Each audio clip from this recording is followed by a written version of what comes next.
What happens when an army wakes up and discovers that every road feeding it is starting to disappear? What if the biggest threat is not one giant explosion, but a slow, precise strangling of every route that keeps the war alive? If you want clear, powerful war analysis without the noise, tap like, subscribe, and share this video with one friend who loves real strategy. For a long time, most people kept asking the same question. When will Ukraine hit the Kerch Bridge again? That question became so big that it started to hide a more dangerous reality. While the world stared at one famous bridge, Ukraine appeared to be studying the entire map. Not just the symbol, not just the headline, the whole system. And that is where this story becomes much more serious. Because armies do not survive on pride. They survive on fuel, shells, spare parts, food, repair crews, railway lines, truck routes, and timing. They survive because hundreds of small things keep moving at the right moment in the right direction. Break that rhythm, and even a large army starts to weaken from the inside. That is why the recent strikes around Crimea matter so much. This was not simply about destruction for the sake of destruction. It looked more like a campaign built around one cold military idea: stop feeding the Russian force structure in and around the peninsula, and every position becomes harder to hold. Instead of betting everything on one dramatic attack, Ukraine seemed to widen the pressure. Bridges on the northern approaches, railway links, road crossings, fuel-related infrastructure, air defense positions, support nodes, repair activity. The pattern suggested something bigger than a random set of hits. It suggested an attempt to turn movement itself into a problem. And that changes everything.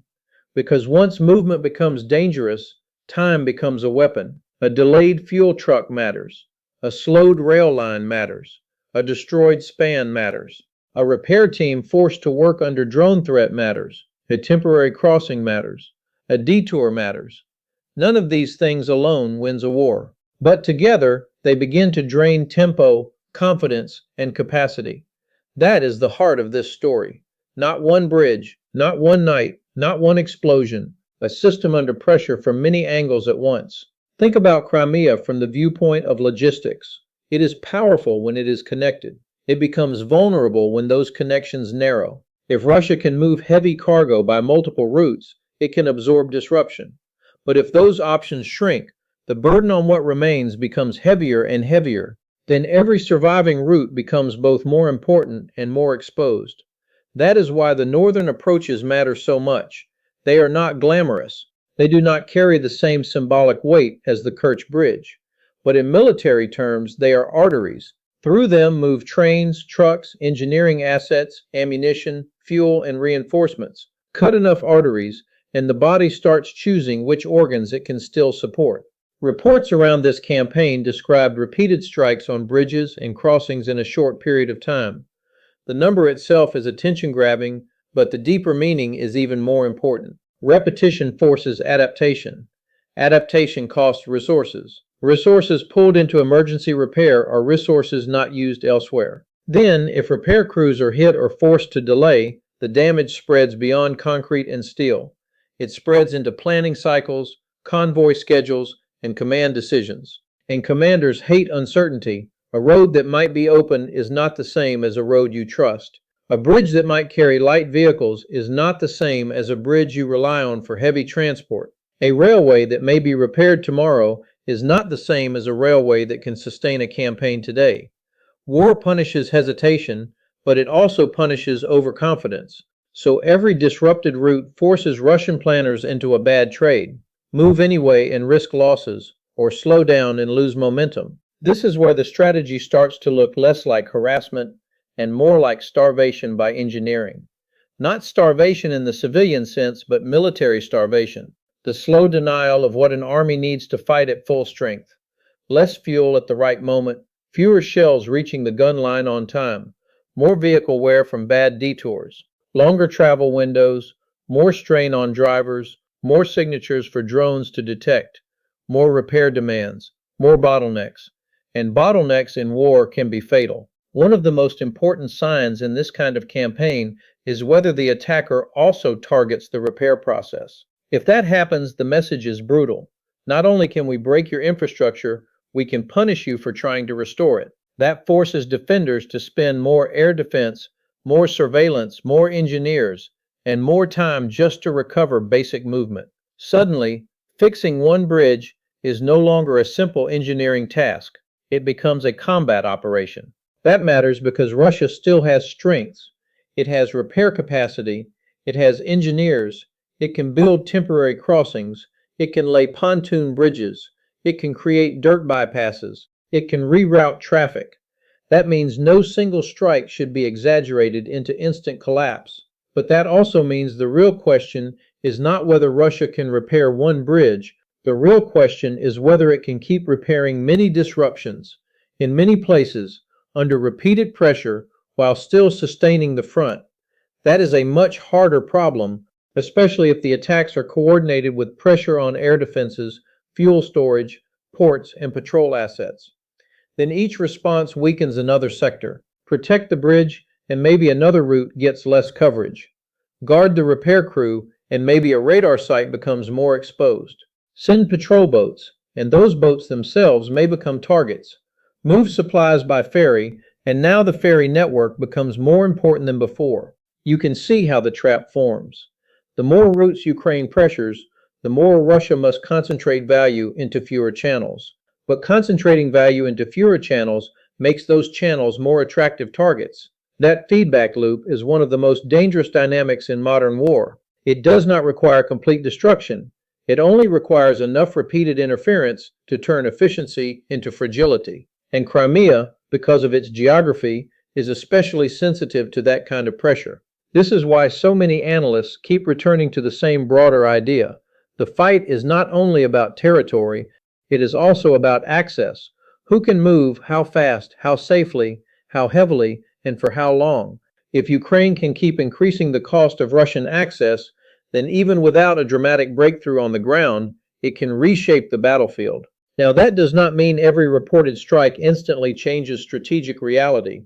In war, claims are often ahead of confirmed results. Some bridges can be partially repaired. Some routes can reopen for limited use. Some detours work better than expected. Some damage is less severe than first reported. So the smart way to read this campaign is not through hype. It is through accumulation. What is the trend? And the trend appears to be this. Ukraine is trying to make Crimea and the southern corridor harder, slower, more expensive, and more uncertain for Russian military logistics. That is a serious objective, because logistics is where large military systems either prove their strength or reveal their weakness.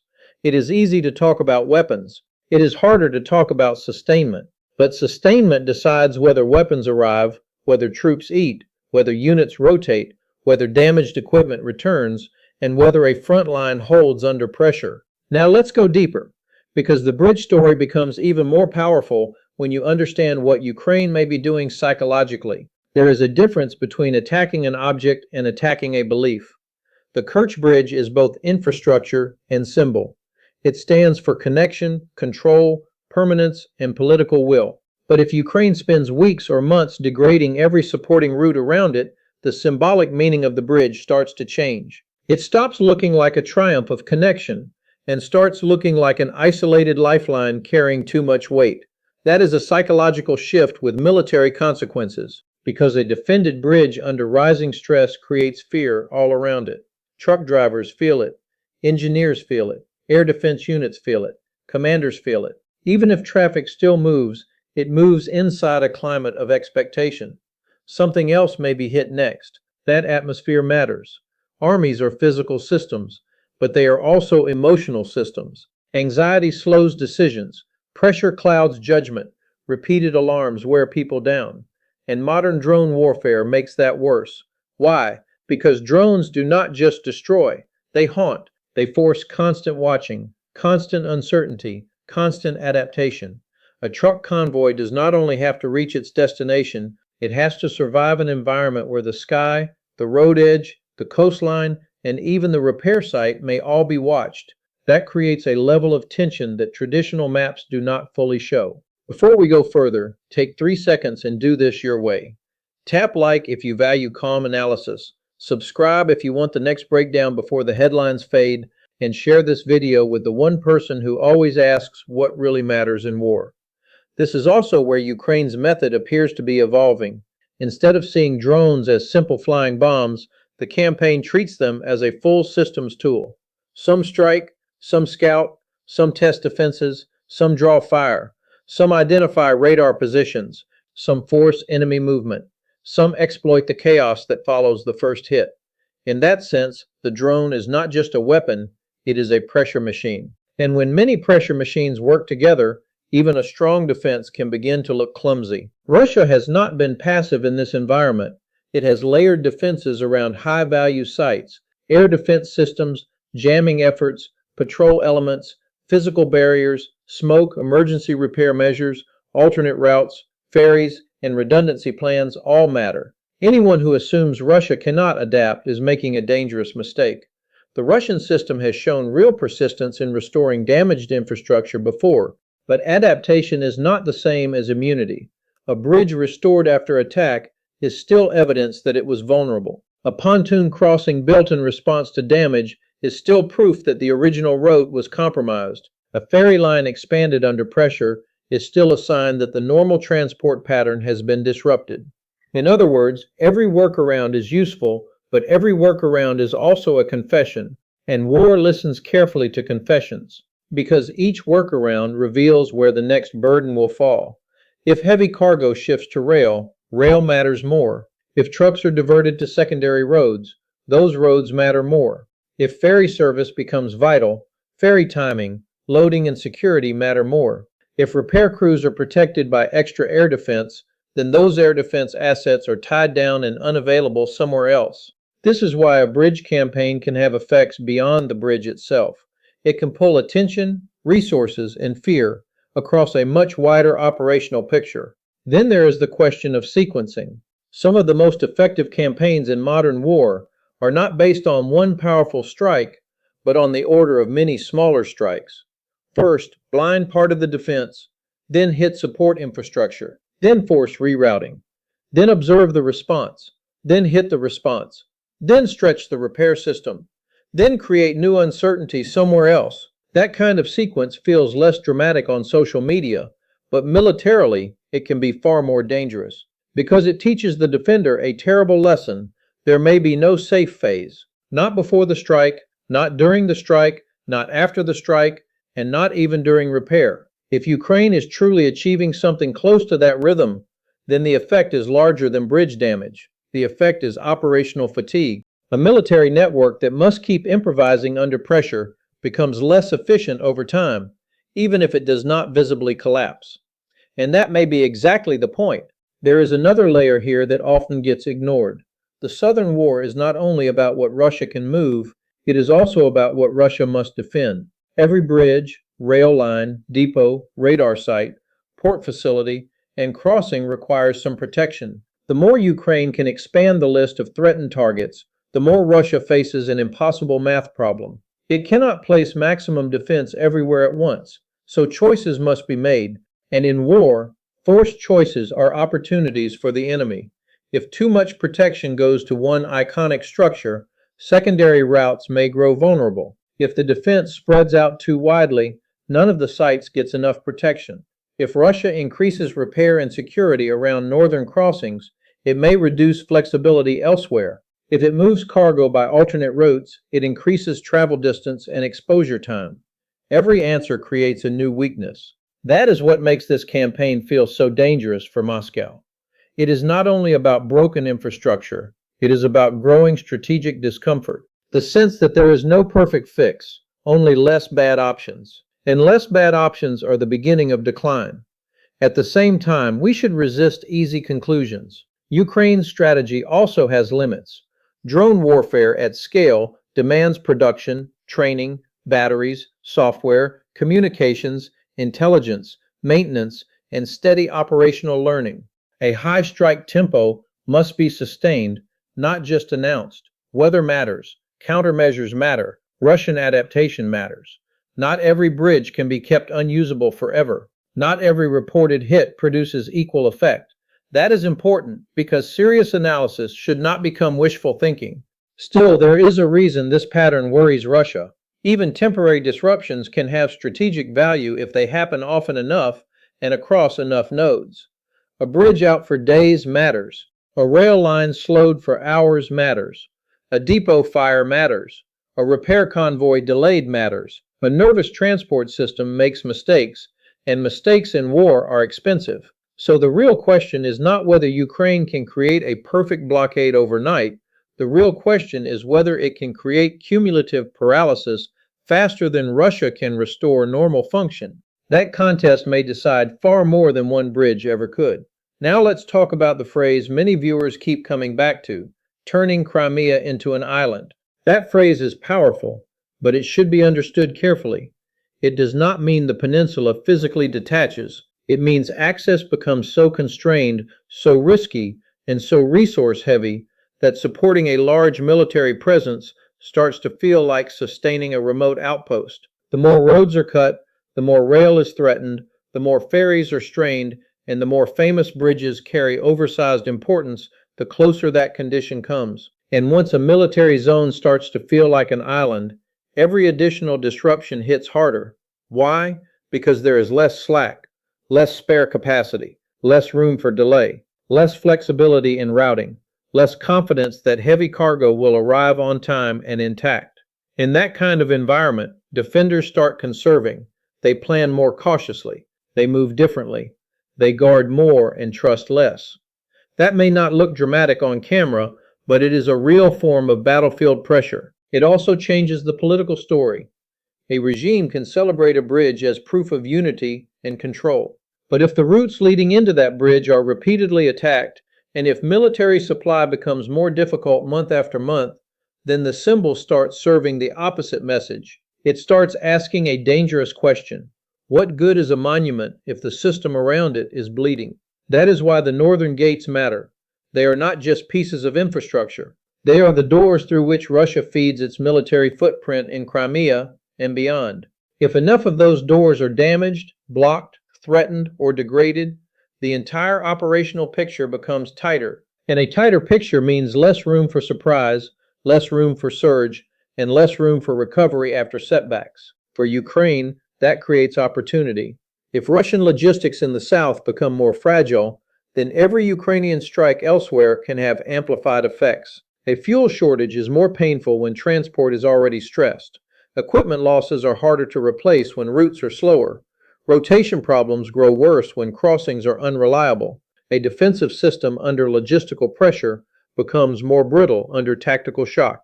This is why logistics attacks often look boring right before they become historic. People love images of frontline breakthroughs, but before breakthroughs come shortages, delays, disrupted command rhythms, and failed recovery efforts. Before collapse becomes visible, strain becomes measurable, and often the first place that strain shows up is not in speeches, but in transport patterns. That is exactly why a bridge campaign can be so effective. It attacks the hidden muscles of war, not the shouting part, not the parade part, the carrying part. And if you take away an army's ability to carry, you quietly begin to take away its ability to fight. Still, Russia will keep trying to solve the problem. It will repair, it will reroute, it will defend, it will jam, it will disperse, it will build temporary crossings, it will move at night, it will guard engineering teams, it will look for patterns in Ukrainian strikes. It may even absorb the pain longer than many expect. That is the hard truth of this war. Both sides learn, both sides adapt, and neither side wins simply by landing one clever hit. But the side asking better questions often gains the edge. And Ukraine's question appears to be this: why attack the strongest point first when you can make every supporting point weaker, then force the strongest point to carry an impossible burden? If this perspective is changing how you see the war, lock in with a subscribe, leave a like so this reaches more serious viewers, and share it now before the next update rewrites the map again. That is a ruthless question, because once a bridge or corridor becomes overloaded in strategic importance, it no longer needs to be destroyed completely to become a liability. It only needs to be threatened enough that every decision around it becomes tense, costly, and complicated. That may be the deepest insight in this whole campaign. The objective may not be cinematic destruction. It may be sustained dysfunction. and sustained dysfunction is often more powerful than spectacle. If the northern approach routes continue to suffer repeated damage, if repair teams continue to work under fear, if alternate roads continue to add time and wear, if ferries continue to carry burdens they were never meant to carry alone, and if the Kerch link continues to face the shadow of future attack, then the cumulative result is exactly what Ukraine wants: a Russian military system that spends more energy surviving logistics than projecting strength. That is how pressure turns into strategy. That is how infrastructure turns into leverage. And that is how bridges become battlefields. So will there be another major strike on the Kerch Bridge itself? Maybe, maybe not. The more interesting possibility is that Ukraine may not need one dramatic blow right away. If enough supporting arteries are repeatedly cut, then the bridge becomes trapped inside the same logic as everything else. Not a proud gateway, but a stressed connector inside a shrinking transport network. In that scenario, the famous structure remains important, but no longer in the way people once imagined. It is not the whole story. It is the last visible piece of a much bigger contest over movement, supply, endurance, and control.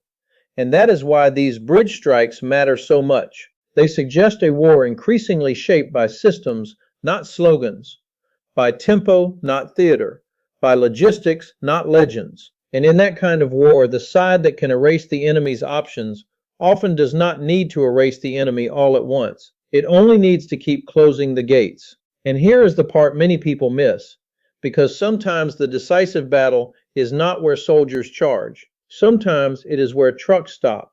Sometimes it is where rails go silent. Sometimes it is where engineers look at a broken span and realize the second strike may be coming. And sometimes the most dangerous attack is the one that makes the next attack easier. That is the story unfolding here. Not simply a campaign against bridges, but a campaign against certainty, against routine, against the idea that Russian forces in Crimea can be supplied cheaply, safely, and forever. Once that certainty starts to crack, every kilometer becomes heavier, every convoy becomes more nervous, every detour becomes more costly, every repair becomes more urgent, and every surviving route becomes a reminder that war is not only about who holds ground today, but about who can still feed that ground tomorrow. That is why the northern gates matter. That is why 11 bridges are more than 11 bridges. And that is why a map full of small strikes may end up telling a bigger story than one massive explosion ever could. In the end, this may be remembered as a lesson that modern war rewards patience, pattern recognition, and relentless pressure. Not every victory arrives like thunder. Some arrive like tightening wire, silent at first, then uncomfortable, then impossible to ignore. If Ukraine can keep that wire tightening, Russia may find that the true danger was never one bridge falling in a single night. It was the moment the entire network began to fail together.